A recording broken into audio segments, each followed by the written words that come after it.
Alrighty, folks, welcome back. Hope you guys are doing good. I'm doing pretty good myself, and since our new shipment of mini GTs has not quite yet arrived, we are going to jump into yet another old model that I have recently added to the collection, and it is going to be this R32, the Skyline GTR. It is from the 1991 Macau GP. This one's in the Watson's livery. It's a little dusty. I didn't even realize that until just now.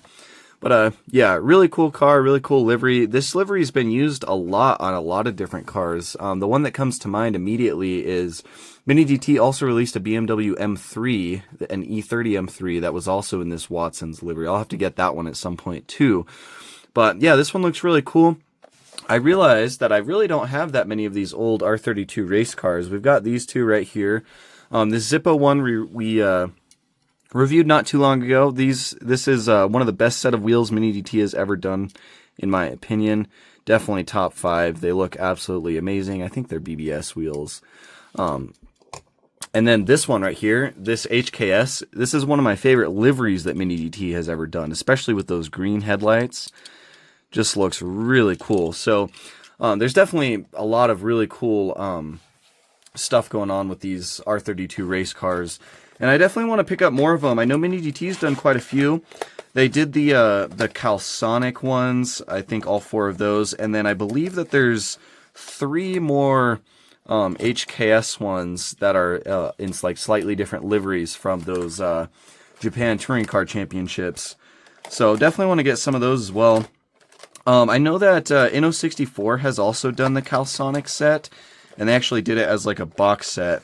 And so maybe someday, if one of those comes up at a good price, we'll pick that box set up from Inno as well.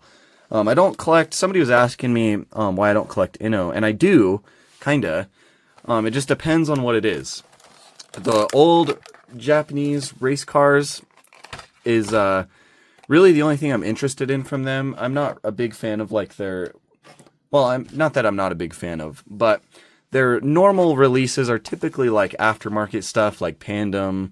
Well, they used to do a lot of Liberty Walk, not anymore, but like Pandem, Rocket Bunny, all that kind of stuff. Top Secret.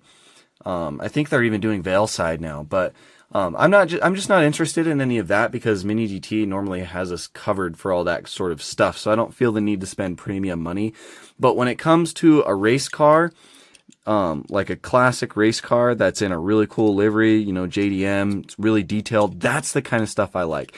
And there is a lot of stuff I want to pick up from Inno64 as far as that goes. That Calsonic box set being one of them, but I also know that box set's really expensive, so I might have to settle for the Mini GTs at some point. But anyways, let's get into the actual review. Here is the blister right here. So this one is limited to 1 out of 1,800 in the Miho blisters. There's obviously a lot more than that in existence because of the all the left and right hand, well, I guess there's no left hand drive, but all the box models for these. 1/64 scale, of course. This is Mini GT number 377. The card art does look really nice. Just a clean rendering of the car. That's not a real photo or anything. And then this was before they started putting the rectangular hole in the back. So you have your Nissan licensing, your UPC down here, and then all of your other information, your TSM sticker. And then the box, you do have your Nissan licensing on the back, and again, that UPC back there. But yeah, this is the Nissan Skyline GTR Group A number 2 car from, again, the 1991 Macau Grand Prix. Very cool. Box is pretty simple, not too much to note there, but the car itself is really nice. Just like a clean, classic, like vintage racing livery, this Watson's. Looks really cool. You've got white on the side, but you also have some yellow striping and green striping. I guess not really striping, but it's definitely some nice accenting colors, especially with that red Watson's on the hood and the red text on the windshield banner. It looks really cool. And then you do have the same racing 5 spokes that you have on this HKS one back here. It looks like I did actually swap the wheels on this to see what it looks like. I put these on backwards, but you have the blue center lugs on this side of the car, and then you have your red center lugs on this side. It's got real thick racing wheels. They are slicks. You've got your exhaust coming out the side right there. That actually is a separate piece. Kind of wraps all the way up and then goes up to where the engine would be. Very cool. You've got white spokes on the wheels, and then a silver outer lip and a silver barrel, I assume. Wheels look really good. Of course, Mini GT, so it does roll very nicely. Your wing mirrors are going to be rubber as well. Another telltale sign of Mini GT. But yeah, it looks really cool. You've got your number 2 box right there, the big Watsons, and just kind of plain black text. Name of the driver on that back window right there. You've got your Nismo badging on that B-pillar. Just looks really cool. You've got some sponsorships, Yokohama down there, Autolook. You've got Shell on the side and Tyson. Just a very cool looking car. I know some of these older R32s that Mini GT has done are kind of controversial because of the headlights. Some people say that the headlights are too big, and I kind of agree. They're supposed to be a little bit more thin, and then you have the that big hole back there from where they kind of like peg the headlight into the actual casting and then glue it in. So headlights aren't super accurate on these from what I've seen. Just kind of a growing pain with Mini GT. The newer R32s that they're doing in like the body kits and stuff definitely look better. Whoops, just smacked my tripod. But overall, even with the little bit of inaccuracy with the headlights, I still think it does look really good, especially from the front. You've got your black intercooler in there, white front valence down at the bottom with Yokohama. Nice venting, Shell logos. It just looks really nice. And then again, you've got that green and yellow on the hood. Hutchinson on the windshield banner. Black interior. It is right-hand drive, of course. These Skylines were only made in right-hand drive, I think. You got ASK on the roof right there. Tyson on the back window with your defroster lines, which look really good. Nice rear wing on this one. It also says Watsons, but this one's kind of outlined in yellow. It's funny how, like, up here it's just in red, on the side it's just in black, and then on the green wing it's red text with yellow outlining. It's kind of funny how it's like a different color scheme all the way around the car. But and then you also have these two little silver things back here. I don't think I ever figured out what those are for. Obviously not exhaust, because the exhaust comes out the side right there. Maybe fuel fillers, because now come to think of it, I don't see... Oh yeah, you do have a fuel door back here where the Shell logo is. I don't know, maybe it's fuel fillers, maybe it's like... I don't even know.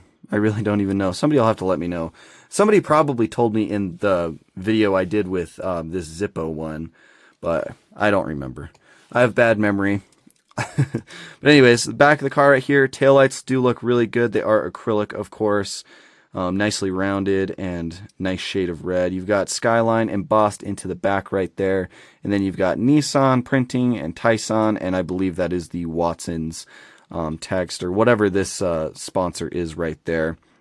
But yeah, looks pretty cool. Back's pretty plain, not even gonna lie, but here's the bottom of the car. It does tell you that is a 1991 Nissan Skyline GTR R32 used under license. And you actually have a pretty nice amount of detail on the bottom of it as well. Of course, held together by 2 button screws. So you can take it apart, look on the inside, swap the wheels, whatever you want to do. Yeah, very cool livery on this one. It's pretty plain. It's not anything real crazy, but it's definitely iconic. And it's just, it's nice. It's very nice. It's clean. I think that's what I like about these old race cars. Even with the craziness of the old HKS liveries, it's still just super clean and looks badass. Same with this Zippo one. Just very, very clean, simple yellow and green livery, but with those gold, like Euroweave type wheels, it just looks amazing. Really like it. So yeah, that is the Watsons R32. Like I said, I do want to get more of these old R32s. They've just kind of become hard to find. They're kind of expensive now as they are older. I didn't even realize how old this one was. 377 was a long time ago. I think this one was late to release, but I still think this one released like 2 years ago. And I just never picked it up. But if you are interested, I believe these are still going for retail price on eBay, so about $15-ish. So they're definitely not too expensive if you want to pick one up. But yeah, we'll find a photo of this car, and I'll let you guys have a look compared to the real thing. Apologize if my fingernails are dirty. I've been working on my BMW. But yeah, of course, Mini GT is usually pretty accurate, aside from the headlights on these R32s are a little rough, but you do have the texture on them, which is nice.